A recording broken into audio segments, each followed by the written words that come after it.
মাল আউট হয়ে যাবে গল্পটি শুনলে কানে হেডফোন দিয়ে শুনুন।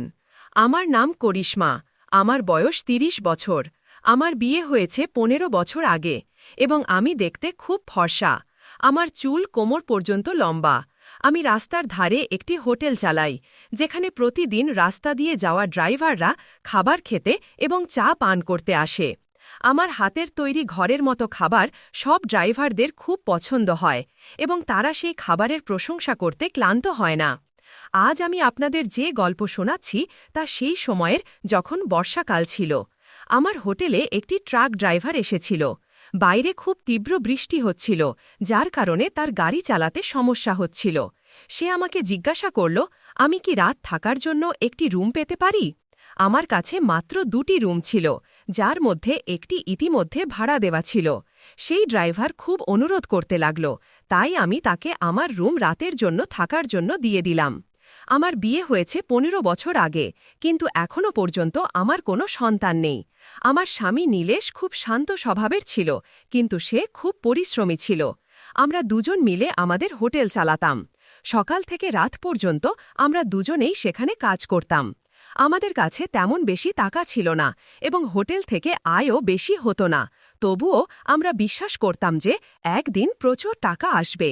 যদি আমাদের আগে থেকেই টাকা থাকত, তাহলে আমরা একটি বড় হোটেল খুলে ফেলতাম। বেশিরভাগ ড্রাইভার শুধু চা পান করার জন্য থামত এবং খাবারের মধ্যে আমি রুটি, বাটি, চোখা এবং চাটনি বানাতাম। এটি ছিল আমার মেনু, কিন্তু পাঞ্জাবি ড্রাইভারদের পাঞ্জাবি খাবার খুব পছন্দ ছিল। আমি পাঞ্জাবি এবং চাইনিজ খাবারও বানাতে পারতাম, কিন্তু আমার স্বামী চাইত যে আমাদের হোটেল শুধু বিহার এবং ইউপির খাবার পরিবেশন করুক। কখনো কখনো এমনও হতো যে একটি গ্রাহকও খাবার খেতে আসত না। এমন সময়ে আমার স্বামী পাশের একটি ছোট পুকুরে মাছ ধরতে যেত। সে তার বন্ধুদের সাথে মাছ ধরে এবং সেগুলো বিক্রি করার জন্য মার্কেটে নিয়ে যেত। যখন আমার স্বামী বাড়িতে থাকত না, তখন হোটেলের সব কাজ আমাকেই সামলাতে হতো। এমন সময়ে কিছু গ্রাহক শুধু আমাকে দেখার জন্য হোটেলে আসত। তাদের চা পান করতেও ভালো লাগত না, কিন্তু তারা আমার সাথে কথা বলার জন্য আসত। হোটেলের পিছন দিয়ে একটি হাইওয়ে চলে গেছে, যেখান দিয়ে ট্রাক এবং গাড়ি চলাচল করে। এর কারণে আমার গ্রাহক কমতে শুরু করেছিল। যারা হোটেল এবং লজ চিনত, তারাই এখানে আসত। নতুন ড্রাইভারদের হোটেলের সম্পর্কে জানাই হতো না। আমার গ্রাহক দিন দিন কমছিল। আমার ব্যবসা যেন বন্ধ হওয়ার পথে ছিল। ঘরে টাকার অভাব অনুভব হতে শুরু করেছিল। মাছ ধরেও বেশি টাকা আসত না, তাই আমার স্বামী শহরে মিস্ত্রির কাজ করতে চলে গেল। সেখানে মিস্ত্রির কাজে ভালো টাকা মিলত এবং আমার স্বামী সেটাই করতে লাগল। আমার স্বামী আমাকে বলছিল যে এখন হোটেল বন্ধ করে দেওয়া উচিত, কিন্তু আমি তাকে বলতাম, না, আমি ঘরে বসে কি করব। তাই আমি হোটেল ঠিকই চালিয়ে রাখলাম। এখন আমার স্বামী ৮-১০ দিন পর্যন্ত আমার কাছে আসত না। স্বামী দূরে থাকায় তার অভাব আমি খুব অনুভব করতাম। আমরা একে অপরের সাথে কথা পর্যন্ত বলতে পারতাম না। স্বামীর স্মৃতিতে আমি হারিয়ে যেতাম। কখনো ভাবতাম সে আগে কত সুন্দর দেখাত, কিন্তু এখন তা আর নেই। সে কিছুটা নেশাও করতে শুরু করেছিল। আগে সে এত খুশি মেজাচ্ছিল যে তার হাসি দেখে আমিও ভালো লাগত। তার কাছে মোবাইল ছিল না, তাই যখন সে কাজে চলে যেত, তখন জানা যেত না যে সে কখন গ্রামে ফিরবে। আমরা দুজন কথা পর্যন্ত বলতে পারতাম না। স্বামীর স্মৃতিতে আমি প্রায়ই ডুবে যেতাম। কখনো কখনো সে আমাকে ভালোবেসে বলতো, আমি এখন আর নেশা করব না। তার কথায় আমার রাগও শেষ হয়ে যেত এবং আমি হাসতে শুরু করতাম। আমার কোনো সন্তান ছিল না, যার কারণে আমি খুব দুঃখিত থাকতাম এবং আমার স্বামীরও সন্তানের ইচ্ছা ছিল। স্বামী আমাকে বলতো, আমি তোমাকে সুখ দিতে পারিনি, এবং আমি তাকে বোঝানোর চেষ্টা করতাম যে সব ঠিক হয়ে যাবে। টাকার অভাবে সে প্রায়ই হতাশ হয়ে যেত এবং তার হতাশা আমাকেও দুঃখ দিত, কিন্তু আমি কখনো কোনো জিদ করিনি। একদিন বৃষ্টি হচ্ছিল এবং রাতের সময় ছিল। ঠিক তখন একটি ট্রাক আমার হোটেলের সামনে এসে থামল। আমি হোটেল বন্ধ করতে যাচ্ছিলাম। ঠিক তখন একটি ট্রাক ড্রাইভার এলো। সে টর্চ জেলে হোটেলের দিকে তাকালো এবং আমাকে জিজ্ঞাসা করল, খাবার জন্য কিছু মিলবে? আমি বললাম, হ্যাঁ, আমি এখনই গরম খাবার বানিয়ে দিচ্ছি। প্রথমে আমি তাকে চা বানিয়ে দিলাম, তারপর খাবার বানাতে লাগলাম। ২০ মিনিটের মধ্যে আমি তাকে খাবার পরিবেশন করলাম। সে পেট ভরে খেয়ে এবং বলল, আপনার হাতের খাবার খুব সুস্বাদু।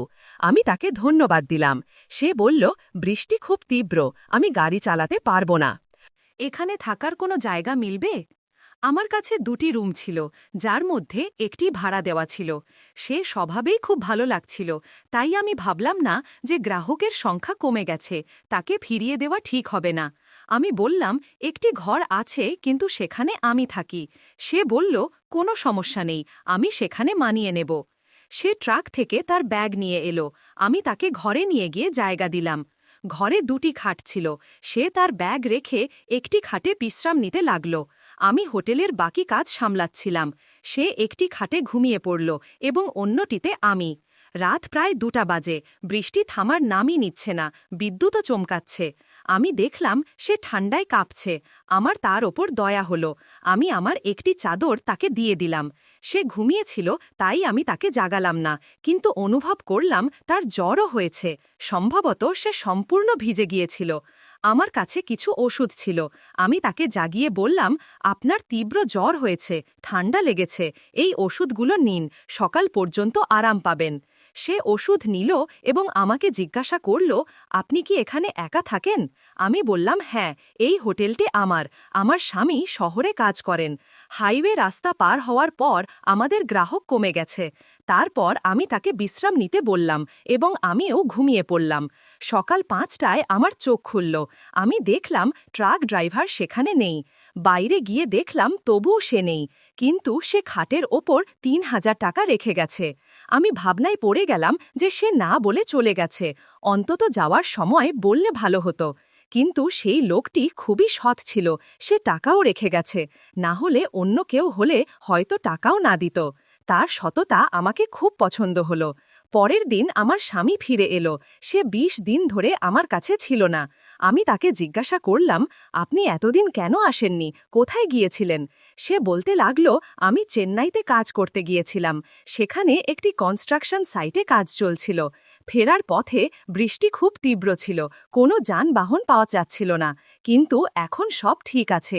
আমার স্বামী 20 দিন পর বাড়ি ফিরেছিল এবং এবার সে কোনো নেশাও করেনি। সে আমাকে বলল, দেখো করিশ্মা, আমি তোমাকে বলেছিলাম যে এখন আমি নেশা করব না। এবার আমি এত পরিশ্রম করেছি যে নেশা করার সময়ই পাইনি। তার এই কথা শুনে আমি খুব ভালো লাগলাম। 1 মাস পর সেই ট্রাক ড্রাইভার আবার আমার হোটেলে এলো। আমি তাকে দেখেই চিনে ফেললাম। সে হাসতে হাসতে বলল, দ্রুত খানা বানান, আপনার হাতের খানা গতবার খেয়েছিলাম, তার স্মৃতি এখনও তাজা। আমার তার আগে আর কিছু বলতে ভালো লাগলো না, তাই আমি আগে খানা বানিয়ে দিলাম। যখন সে খানা খাচ্ছিল তখন আমি তাকে বললাম, আপনি গতবার এসেছিলেন, বৃষ্টি হচ্ছিল, আপনার ঠান্ডা লেগেছিল এবং জ্বরও হয়েছিল। আমি আপনাকে ওষুধ দিয়েছিলাম, কিন্তু আপনি সকালে উঠে না বলে চলে গিয়েছিলেন। সে বলল, বৃষ্টির কারণে রাস্তা খারাপ ছিল এবং আমার গাড়ি থেকে মাল নামানোর অর্ডার এসেছিল। যদি সময় মতো মাল না নামাতাম তাহলে আমার ওপর জরিমানা লাগত। আপনাকে সকালে জাগাতে ইচ্ছা হলো না, তাই আমি বিল সেখানেই রেখে চলে গিয়েছিলাম। আমি তাকে বললাম, আপনি সত্যিই খুব সৎ। সে জানালো, আমি পাঞ্জাবের বাসিন্দা, আমার 2টি গাড়ি আছে। একটি গাড়ি আমার ছোট ভাই চালায় এবং অন্যটি আমি। তারপর সে বলল, আপনার হাতের খানা এত সুস্বাদু যে আপনার হোটেলটি বড় করা উচিত। আমি তাকে বললাম, এর জন্য অনেক টাকা লাগবে, যা আমাদের মতো গরিবের কাছে নেই। এই হোটেল থেকেই আমাদের সংসার চলে। সে যাওয়ার সময়ও 3000 দিয়ে বলল, আমি বিলের হিসাব চাই না, আপনি পরের বার ভালো সেবা দিন। আমি বললাম, আপনাকে শুধু 2325 দিতে হবে। কিন্তু সে হেসে বলল, থাকতে দিন, শুধু পরের বার আরও ভালো খানা খাওয়াবেন। তার কথা বলার ভঙ্গি খুব মিষ্টি ছিল এবং তার সততা আমার হৃদয় জায়গা করে নিয়েছিল। মনে হচ্ছিল সে যেন আমাদেরই কেউ। সে চলে গেল এবং তখনই আমার স্বামী ফিরে এলো। আমি আমার স্বামীকে সেই ড্রাইভার সম্পর্কে সব কথা বললাম এবং এও বললাম যে সে গত মাসে 3000 দিয়েছিল এবং এবারও সে খুশি মনে 3000 দিয়ে গেছে। আমার স্বামীও হেসে বলল, করিশ্মা, তোমার হাতে এমন জাদু আছে যে এই ট্রাক ড্রাইভাররা তোমার খানায় খুব খুশি হয়। সেই ট্রাক ড্রাইভার আমাকে বলেছিল যে এখন 5 দিনের মধ্যে ট্রাক খালি হবে এবং ফেরার পথে ভাড়া পেলে তখন আমি আবার আসব। আমি আমার স্বামীকে বললাম যে সে 5 দিনের মধ্যে ফিরে আসবে।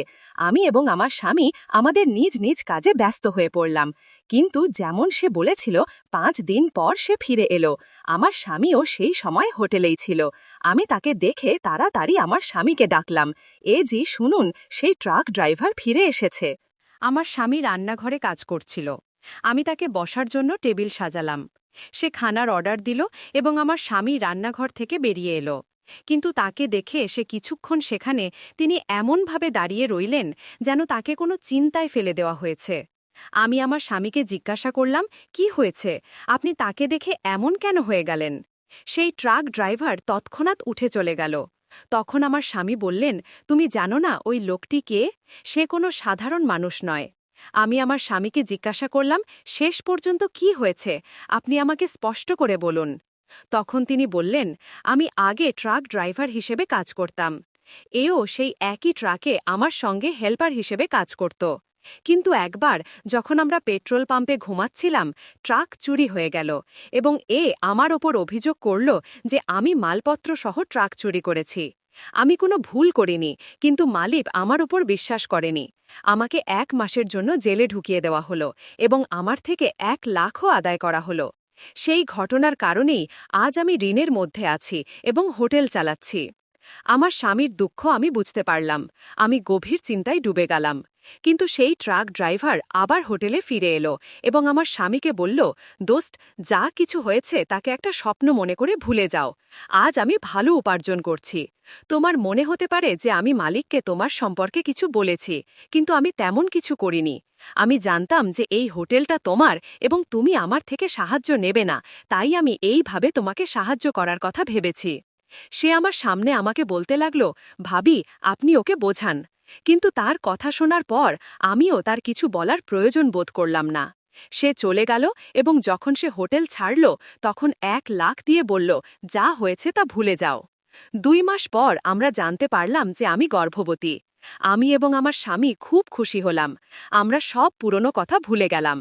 বন্ধুরা, এই গল্প বলার উদ্দেশ্য কারো মন খারাপ করা বা কোনো অনৈতিক কার্যাবলীকে উৎসাহিত করা মোটেও নয়, শুধু আপনাদের সবাইকে সতর্ক করা।